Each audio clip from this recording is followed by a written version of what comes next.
Hello and welcome everybody to episode 8 of the ForbiddenCast. Now, before I get started in this episode, I just want to quickly say super duper duper duper fast, my band's debut album, No Hope Left, is finally out. It was released last Friday. You can go check that out on anywhere you get your music. Basically, you can get it there. And we also have a music video for our song Thrasher out. So if you want to go check that out, I think I'm probably going to leave a link in the description if you're interested, but please go check that out. Anyways, I've been talking about that way too much lately on the past few episodes, the past like 3 or 4 episodes. So I'm not going to talk about it too much because I don't want to annoy the shit out of you. So let's move on. So earlier, whenever I was setting up to record this episode, and I was loading up Studio One, which is the DAW that I use to record this podcast, and I use to demo out music and work on tunes and stuff like that, I noticed, I don't know how I never noticed this before, but I did happen to see that there is a preset for podcasts.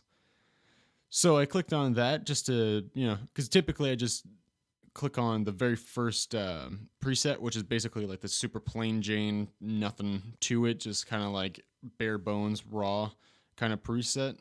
Well, I guess it's the non-preset. There is none. It's just like, you go in basically blind and you set everything up yourself, which is what I typically do. So whenever I do these podcasts, for my podcasts anyways, I don't usually use effects or anything like that. I used a bit of compression on the last two with the guests, just because there was a lot of laughing and kind of more excited voices and stuff like that. So like things are going to be higher pitched and a little bit louder and stuff like that. So I try to compress it down a little bit so it's not too ear piercing or like the dynamics aren't way out of whack.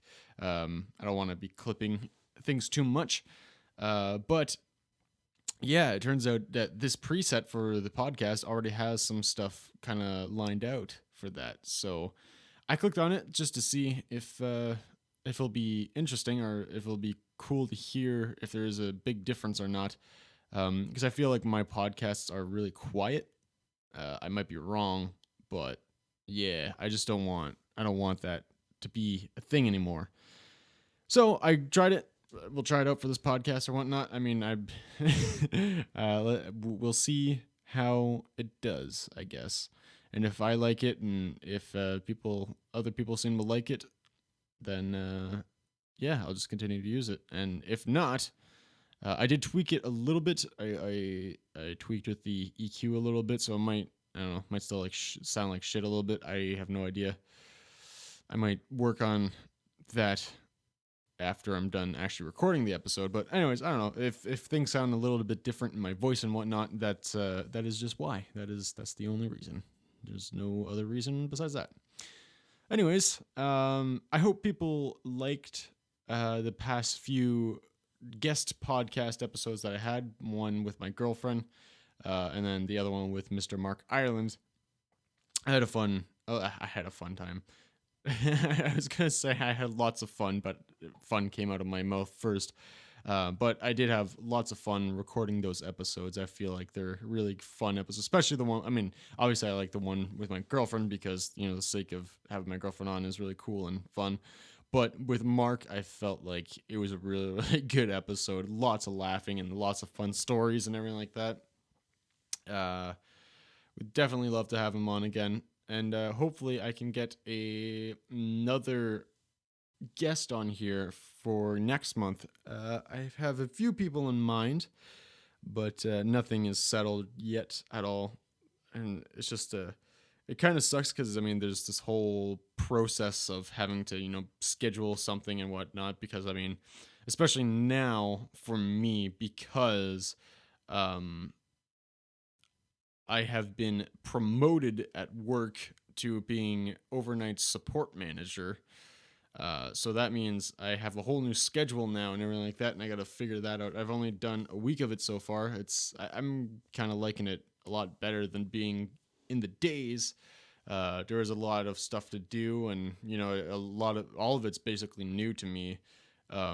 It's still the same idea because it's still in Walmart and whatnot, but yeah, there's just new products and just kind of a different setup than what I know, because my older job, whenever I worked in the dairy department, it was just I came in, it didn't matter what was going to be thrown my way for that night. It's like I just already automatically knew the stuff that I needed to get done, and like how to get things set up for the rest of the night or the day or whatever. So it's like I had a clear image and of what I needed to do, no matter what the situation was.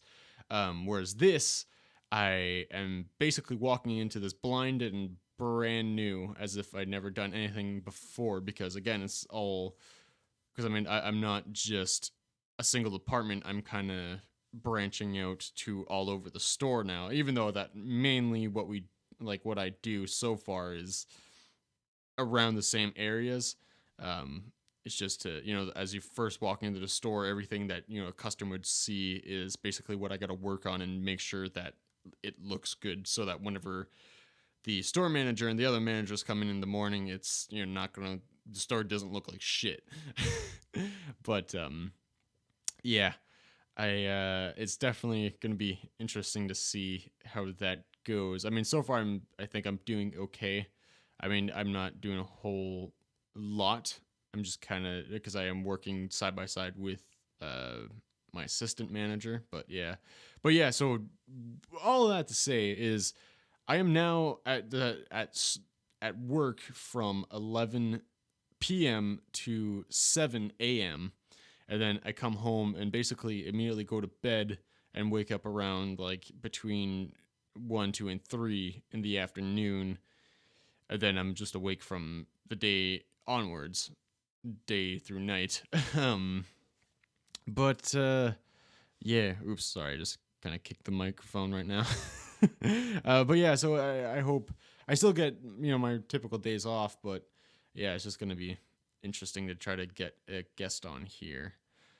But I don't know. You just gotta work things out and see what works best for everybody. And yeah, I don't know. I don't even know who my next guest is gonna be, but I think whoever it is, I hope everybody will like, and I hope it'll be a good interview or guest.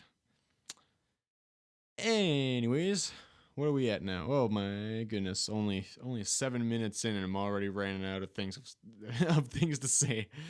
Um, Geez, I really didn't come into this prepared for what I wanted to do. I feel like this is, I mean, I don't know, it's not really an excuse anymore, because I feel like almost every episode, besides the ones with the guests, I feel like this is typically the situation where I come in doing this, have one idea, talk about it for 5 minutes, and then have 20 minutes or so of just nothing to say, and I just ramble on about things that don't matter. um, but I don't know. I guess just to give people who don't know me, because I know my parents watch this, which I've said before. Um, I don't know if my other two sisters listen to this, or anybody from my girlfriend's side of the family listen to this, or whatever. But yeah, I guess I should, just for just a typical viewer, I will give a quick little rundown of my influences in music, I guess, because I mean, I don't think I've ever really touched on that. So, let's begin. So, I don't know how old I would have been, but I think it was grade 7 or 8. I think it was grade 7. In the 7th grade, that's totally backwards why I said that, grade 7, 7th grade. Yeah. So, anyways, I went to a French Catholic school. Well, I've been going to French Catholic school my entire schooling. Even in high school, I was in a French Catholic high school. But yeah, so in middle school, I guess, is where 7th and 8th grade is. I guess, is when I would have started playing where my interest in music came. Um, so my dad, he used to be in a band and he used to play like some cover tunes and just jammed with buddies and whatnot. And my dad sang and played guitar. My dad had three different guitars. He had a acoustic Fender guitar. I don't know what make it is or what year it is. I have no idea. Um, but all I know is a Fender, and it's an acoustic guitar, a full body. There's no cutaway or anything like that, and it sounds really good. I love the way it sounds, but I hate playing it because I'm pretty sure the neck needs to be set properly again on it, and it needs to be it should have a little attention to detail on the neck and whatnot. Maybe oil the fretboard and everything because I mean, I don't know. I know some acoustic guitars are just like that, but yeah, for the most part, my dad's acoustic has quite the, I don't know if it's a, I should say a bow, but like the strings are quite high off of the fretboard. Um, so it makes it difficult to play things really quickly and just easily. It's if you want to do like a minor um like a E minor as a bar chord up on the ninth fret on like the A string or whatever. Like if you want to do a bar chord of that, like it would not be super comfortable to play on because it's so far off the it might be just the strings too, actually. The type of strings that me and my dad always end up putting on it. That might be the issue there. Maybe we should get some like super light gauge and I don't know. It's my dad's guitar, so I'm not really gonna mess with it that much. But you know, um, and again, I don't mean to get stuck on things, but I just started thinking about that more and more, and then it was just like, oh, there's probably stuff we can do to stop it from playing like poo poo. Um, yeah, so my dad plays that a lot. He had that, and then he also had a knockoff Gibson Les Paul. It's a all cream. I don't know if it was originally white or if with age it changed into like a cream color or if it was always that color. I have no idea, but it is a cream colored Les Paul styled guitar with still like Gibson headstock, but the guitar itself is actually an El Degas, and I've never heard of that guitar company before, so it's like that's probably just like an older like kind of like knockoff company that just kind of like died out at some point. I mean, unless they're still making stuff today, which I have no idea.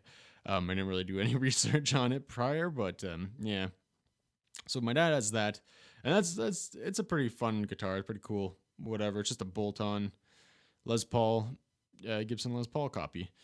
And then after that, my dad's got a Kramer uh, Precision. Is it a Kramer Precision? I don't know, but it's a made in USA, like an official made in USA guitar. A really, really nice. No, it's a Pacer, a Kramer USA Pacer. Um, I don't know if it's a custom shop or whatnot because my dad and I always try to look it up and try to find it and see it, but no guitar, at least from what I found, anyways, has never matched my dad's guitar exactly. Like there's Kramer Pacers that look almost similar, but there's always like one or two slight differences that make it like just that like questionable. Like maybe this guitar was a custom shop, you know. Um, but yeah, it's a super old guitar. It's a really good guitar, actually. I'm not a huge fan of the pickups. The pickups sound kind of like meh. Now that I actually know what I like for a pickup, for me the pickups are just super hot and like hissy. It's a SSH, and for configuration. So for anybody who doesn't know what that is, it's a single coil humbucker. So those are like the pickups in the guitar. For anybody who doesn't know what pickups are, those are just like the little blocks underneath the strings after the um, the neck ends. They're basically the magnets that pick up the string vibration that make the electric guitar make sound. Um, so yeah. But yeah, so not a huge fan of the pickups in that guitar, but that guitar, it does play really nice and it is cool. And it's the first guitar that I've ever played that had a Floyd on it. It has a original Floyd Rose, and it's yeah, it's pretty cool. Uh so yeah, so those are kind of the guitars that I grew up playing and learning on. So I mean, I had a pretty good selection of guitars to learn on. I didn't have. I mean, obviously, eventually, I always wanted my own guitar. Um, and I remember my parents being like, "Well, Dad already has two guitars. Like, why don't you just use his?" And it's like, I don't know. There was always something extremely special to me about having my own guitar. And then my very first guitar that I had gotten was a, and I'm sure my parents are kind of like rolling their eyes at this section because of what I'm about to tell you. But my first guitar was a MPEG guitar. I don't know what like under what category it would specify it under as a MPEG guitar, but it is a MPEG guitar. It is kind of like a really weird SG esque style guitar, um, and it was all black with a really weird tortoiseshell pick guard. So it was not an ugly guitar, but it was a weirder looking guitar. But what happened to that guitar? And I kind of want to punch my younger self in the head for it, but at the same time, like, it is what it is. Um, but whenever I got that guitar, because that guitar there was kind of just like a, for me, I mean, no, nothing against, like, for what my parents decided to do, and I feel super super bad that I put my parents through this, but there was, I got that guitar for Christmas one year. Like, that was my main gift for Christmas, because I really wanted my own guitar and everything. um but I think at the local guitar store that I went to, there was another guitar there that I wanted way more, like way more, that I was like actually really excited on, and like was so just happy to, maybe imagine having in my own hands, being mine and being claimed as mine. It was a LTD. I'm pretty sure it was an LTD. Um, I don't know. It was like the Strat styled LTD, but it was like, it was yellow and black with like black tiger stripes on it. And I think it only had one pickup. I think, I don't know if it had, I think it only had one pickup and a volume and tone. I don't think it had a toggle switch or anything like that, but it had one humbucker in it. I think it was a maple fretboard and neck, and it had a like silver hardware or nickel or whatever, and it had a Floyd Rose bridge on it. And whenever I went into the guitar store and I was looking for guitars, because my parents are like, well, maybe we'll get you a guitar for Christmas. Maybe just, go have a look at the guitar store and, pick out, find something that you'd be interested in, and then, yeah, and then just, let us know. Because at the time, just again to give you a frame of reference, at the time, my biggest hero, like guitar hero, was Eddie Van Halen.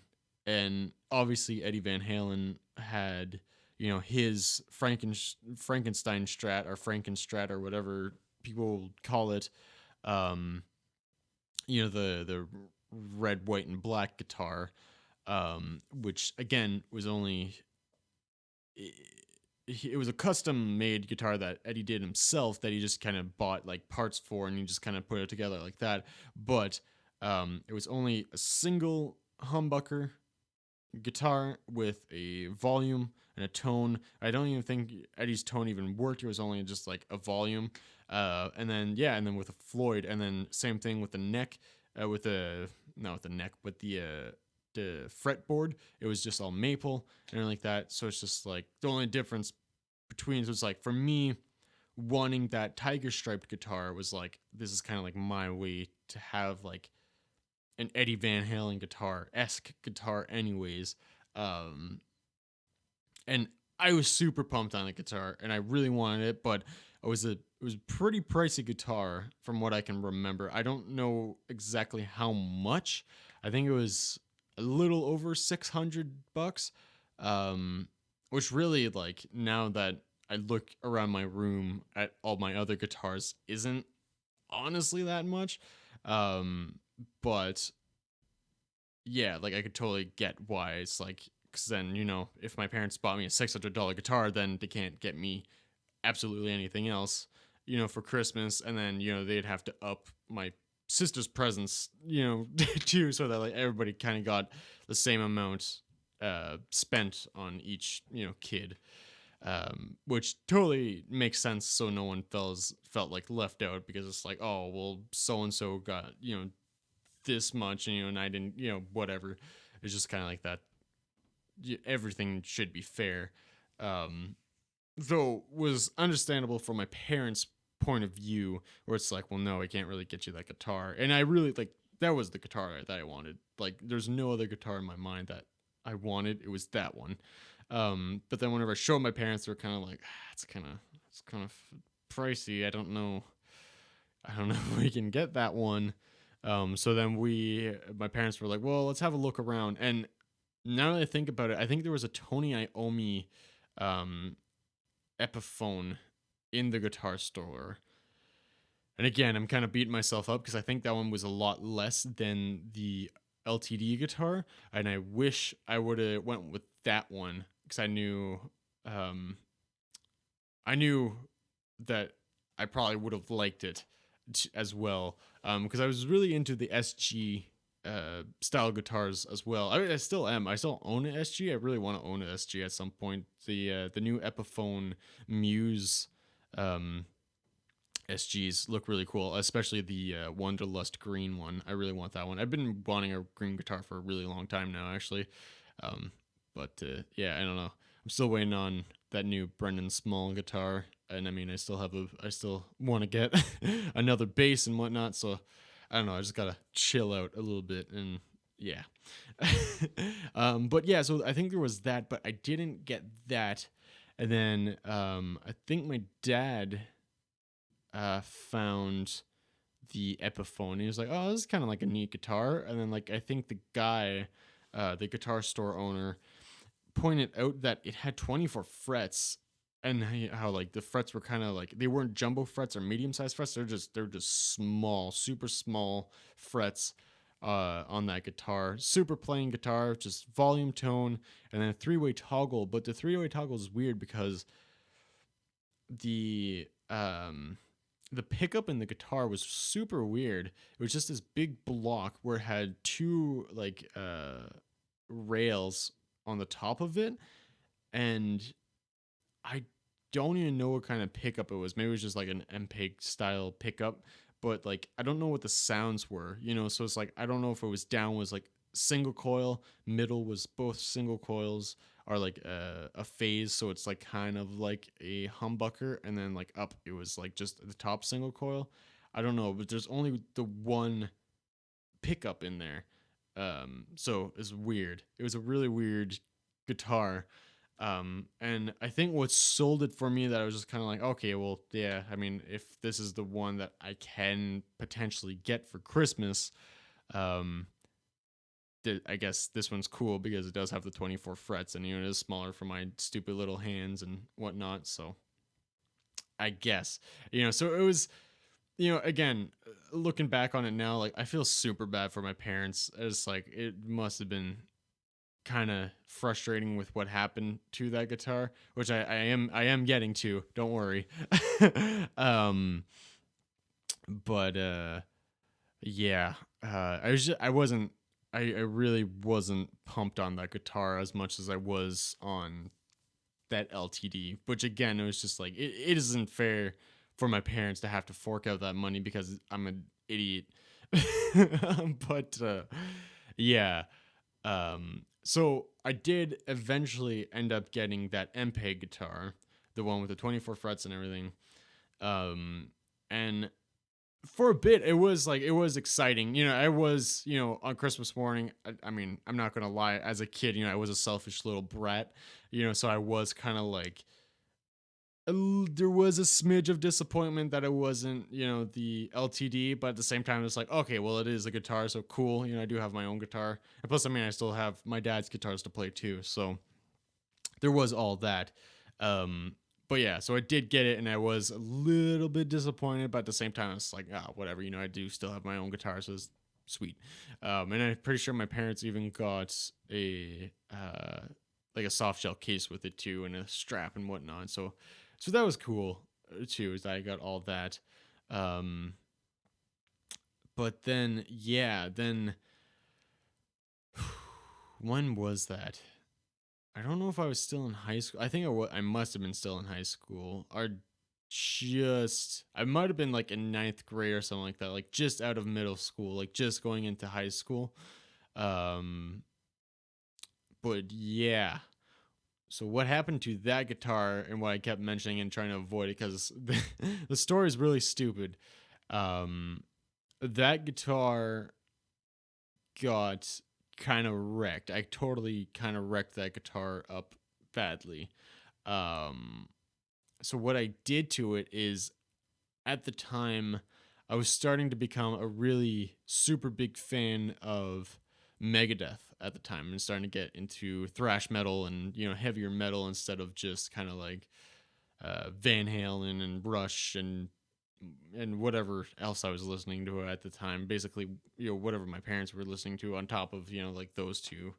Um, but yeah, so I was getting super into that, and I remember watching the Behind the Music documentary on Megadeth a ton of times and seeing Dave Mustaine with a BC Rich, I believe it's pronounced bitch, um, the guitar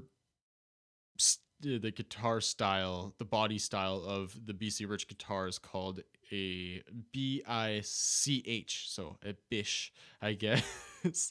But Dave Mustaine used to play that, and it was the no, the not 12 string, the 10 string version of that.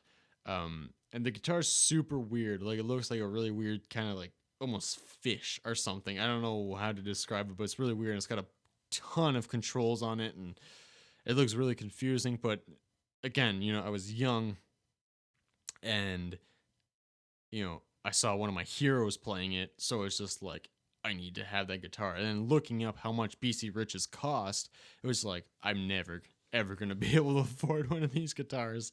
Um, yeah, so I was just kind of like, oh, I was bummed out about that. And I think by this point, I also had my Jackson Kelly. Um, uh, had a Jackson concert bass, and I don't know what else I had, but I think that's all I had. And so I kind of like put the MPEG guitar aside for a bit and just kind of didn't really touch it or play with it. And then eventually, like I kept seeing it in my closet. That poor guitar just sitting in my closet, not being played, not getting the chain, the strings getting changed on it or anything like that. Like it just kind of was sitting in my closet, and I wasn't really doing much with it. And I was starting to feel just kind of like meh, like about it.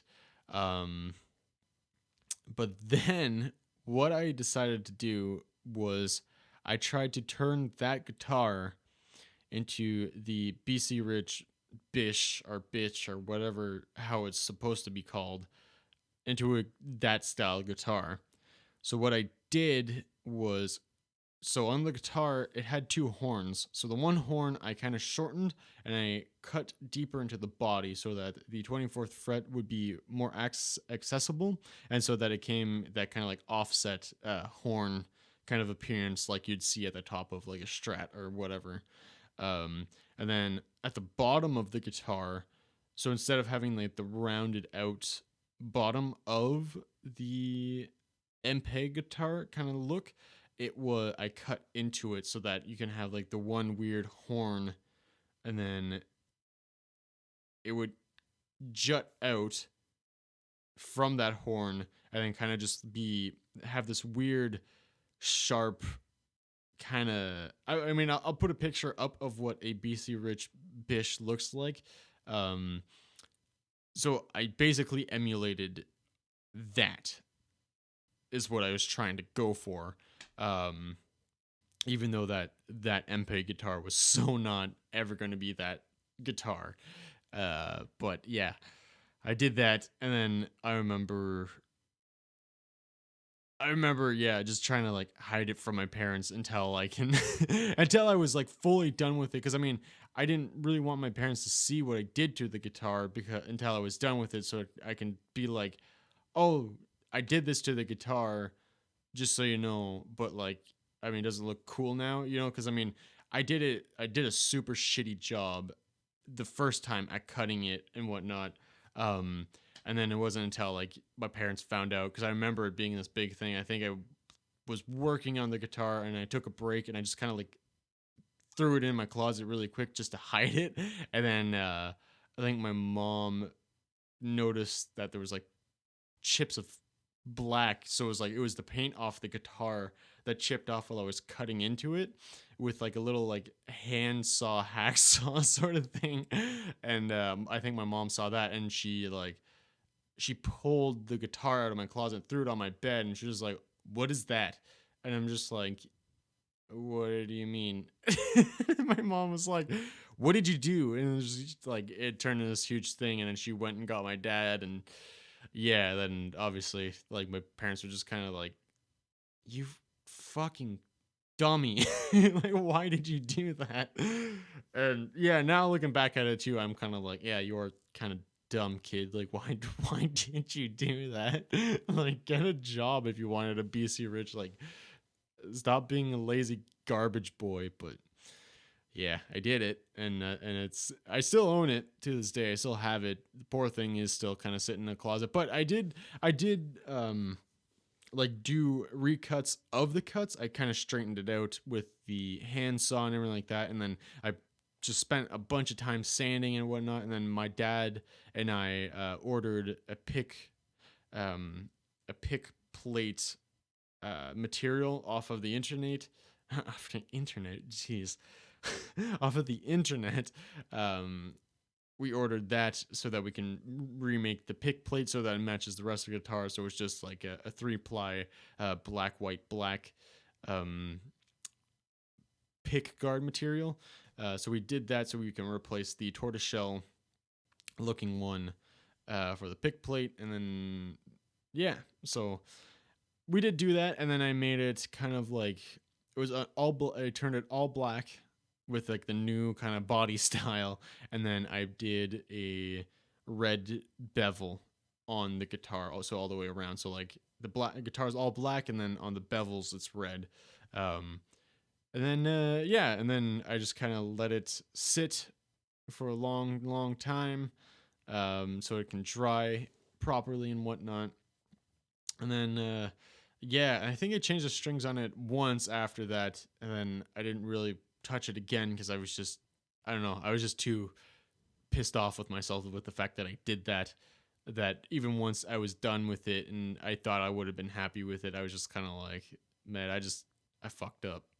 I was stupid in this situation. I should have never done that.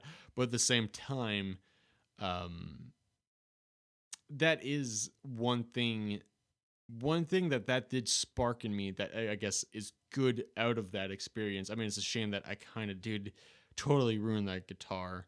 But one good experience that did come out of it is the fact that it did spark my um my wanting to upgrade guitars and learn how to do things properly with guitars, and actually learn about how what goes into making a guitar and everything like that. It's just like I earned a new respect for that in that sense, and to understand that like I can upgrade my guitars without completely destroying them. Since then, I have upgraded a few of my guitars. So I mean, obviously I've changed like output jacks on guitars.